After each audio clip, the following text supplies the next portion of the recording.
Hello दोस्तों, एक बार फिर आपके अपने यूट्यूब चैनल 5G स्टडी 21 में आपका स्वागत है। जैसा कि आपने टाइटल और थंबनेल देख ही चुके होंगे कि टॉप 25 विज्ञान के क्वेश्चन हैं।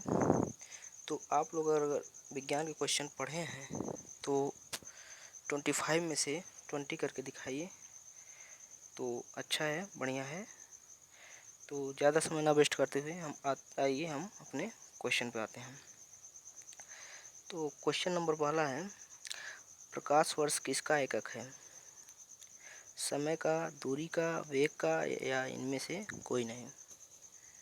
तो प्रकाश वर्ष जो है दूरी का एकक है, यानी कि ऑप्शन नंबर बी।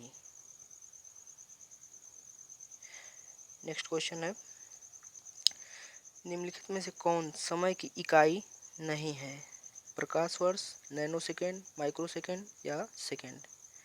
तो समय की इकाई जो है प्रकाश वर्ष नहीं है, यानी कि ऑप्शन नंबर ए।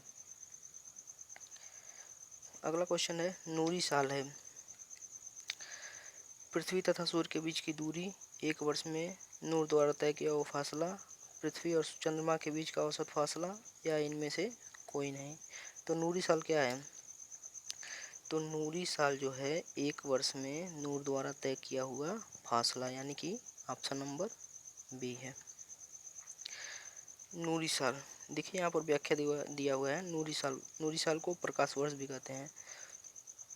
प्रकाश वर्ष द्वारा निर्वात में एक वर्ष में चली गई दूरी प्रकाश वर्ष या नूरी साल कहलाती है। एक प्रकाश वर्ष बराबर होता है 9.46 गुणे 10 पे 15 मीटर, या एक प्रकाश वर्ष बराबर 9.46 गुणे 10 पे 12 किलोमीटर होता है। अगला क्वेश्चन है, एंगस्ट्रॉम को अभिव्यक्त करने की इकाई है?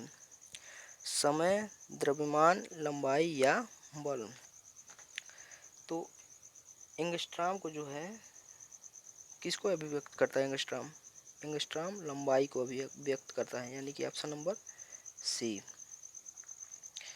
नेक्स्ट क्वेश्चन है, एक बार बराबर होता है, एक बार बराबर होता है 10 पे -5 पास्कल, 10 पे 7 पास्कल, 10 पे 5 पास्कल या 10 पे 4 पास्कल।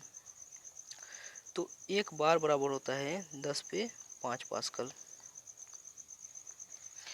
अगला क्वेश्चन है, ज्योति तीव्रता का मात्रक है? न्यूटन, कैंडिला, लक्स या नेपियर। ज्योति तीव्रता का मात्रक क्या होता है? न्यूटन, कैंडेला, लक्स या नेपियर। तो ज्योति तीव्रता का मात्रक जो है कैंडेला होता है, यानी कि ऑप्शन नंबर बी। अगला क्वेश्चन है, कैंडेला मात्रक है। तो कैंडेला किसका मात्रक है? पहले पढ़ चुके हैं हम लोग। तो ज्योति तीव्रता का मात्रक कैंडेला है। श्यानता की इकाई है। श्यानता की इकाई क्या है? पॉइज, पास्कल, पॉइजूली या इनमें से कोई नहीं। तो श्यानता की इकाई जो है पॉइजूली है, यानी कि ऑप्शन नंबर सी। प्लैंक नियतांक एच की विमा समान है। प्लैंक नियतांक एच की विमा समान है, किसके समान है? कोणीय संवेग के समान है, या ऊर्जा के समान है, या संवेग के समान है, या आवृत्ति के समान है। तो प्लैंक नियतांक एच की विमा कोणीय संवेग के बराबर है, यानी कि ऑप्शन नंबर सी। किलोवाट घंटा किसकी इकाई है? शक्ति की, ऊर्जा की, आवेग की या बल की। तो किलोवाट घंटा जो है ऊर्जा की इकाई है, यानी कि ऑप्शन नंबर बी। त्वरण की इकाई है। त्वरण की इकाई क्या है? मीटर पर सेकेंड या मीटर गुणे सेकेंड या मीटर पर सेकेंड स्क्वायर या मीटर पर सेकेंड क्यूब। त्वरण की इकाई क्या है? तो त्वरण की इकाई जो है मीटर पर सेकेंड स्क्वायर है। अगला क्वेश्चन है, 1 किलोमीटर में कितने मिलीमीटर होते हैं? 1 किलोमीटर में 10 लाख, यानी कि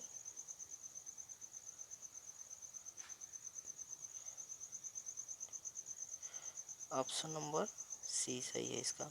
1 किलोमीटर में 10 लाख मिलीमीटर होते हैं। ऑप्शन नंबर सी। 1 माइक्रोन किसके बराबर होता है? 100 मिमी के, 1000 मिलीमीटर के, या 0.01 मिलीमीटर के, या 0.001 मिलीमीटर के। तो 1 माइक्रोन जो है 0.001 मिलीमीटर के, यानी कि ऑप्शन नंबर डी सही है इसका। किसी तारे की दूरी को मापने के लिए प्रयुक्त यूनिट है। किसी तारे की दूरी को मापने के लिए प्रयुक्त यूनिट क्या है? कूलाम या नॉटिकल मील या प्रकाश वर्ष या एम्पियर्स। किसी तारे की दूरी को नापने के लिए प्रयुक्त यूनिट है। या थोड़ा टाइपिंग में मिस्टेक हो चुका है तो इसके लिए सॉरी। तो किसी तारे की दूरी को मापने के लिए जो है प्रकाश वर्ष होता है, यानी कि ऑप्शन नंबर डी। गति के नियमों का प्रतिपादन किसने किया? गति के नियमों का प्रतिपादन किसने किया? ऑप्शन ए आर्किमिडीज, या न्यूटन, या आइंस्टीन, या डार्विन। तो गति के नियमों का प्रतिपादन जो है न्यूटन ने किया, यानी कि option number B.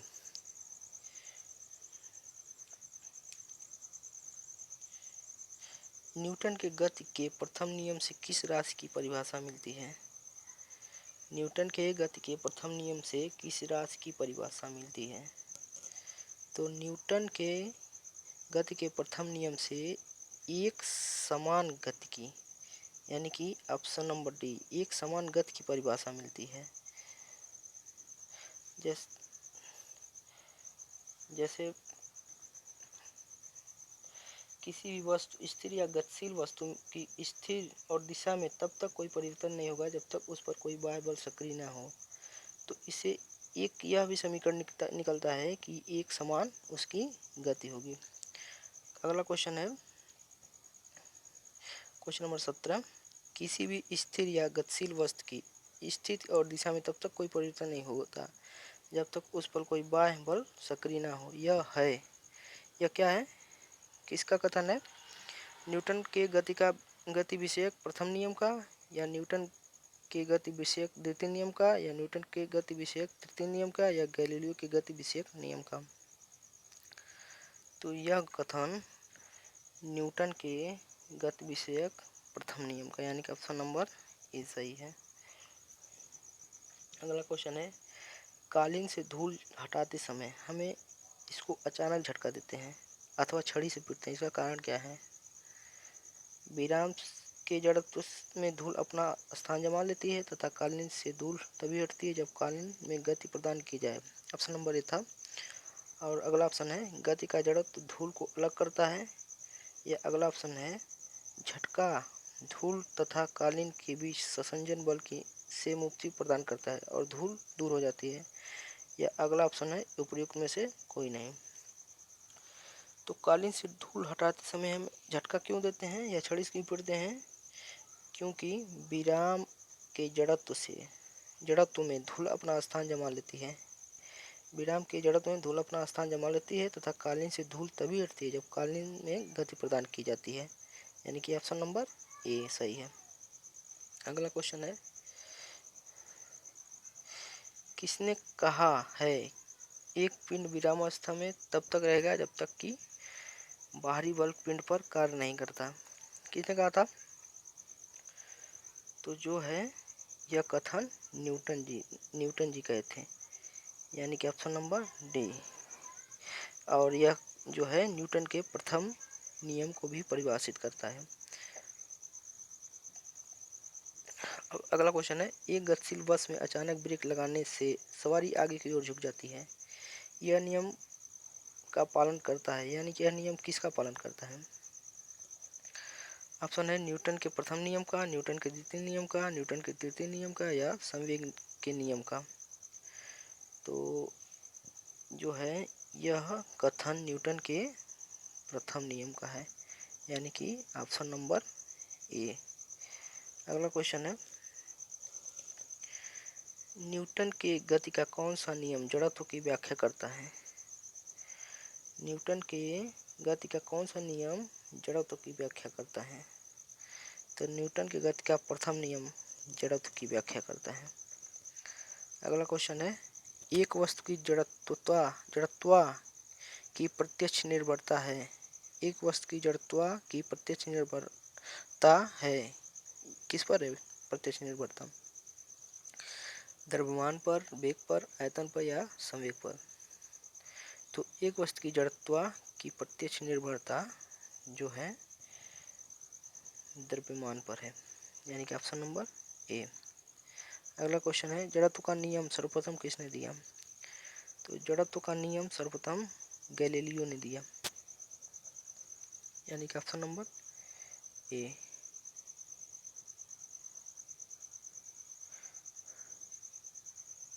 Option number A.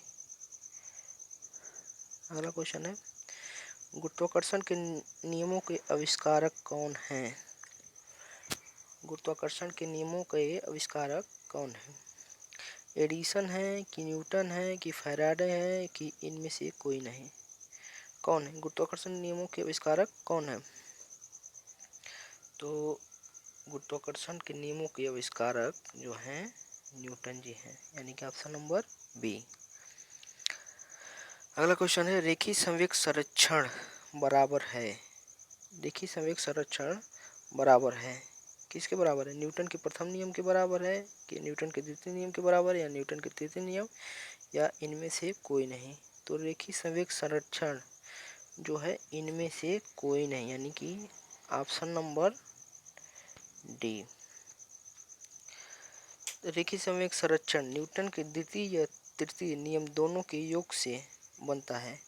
रेखीय संवेग संरक्षण न्यूटन के द्वितीय या तृतीय नियम दोनों के योग से बनता है, और रॉकेट ऊपर जाने का सिद्धांत भी रेखीय संवेग संरक्षण पर आधारित है।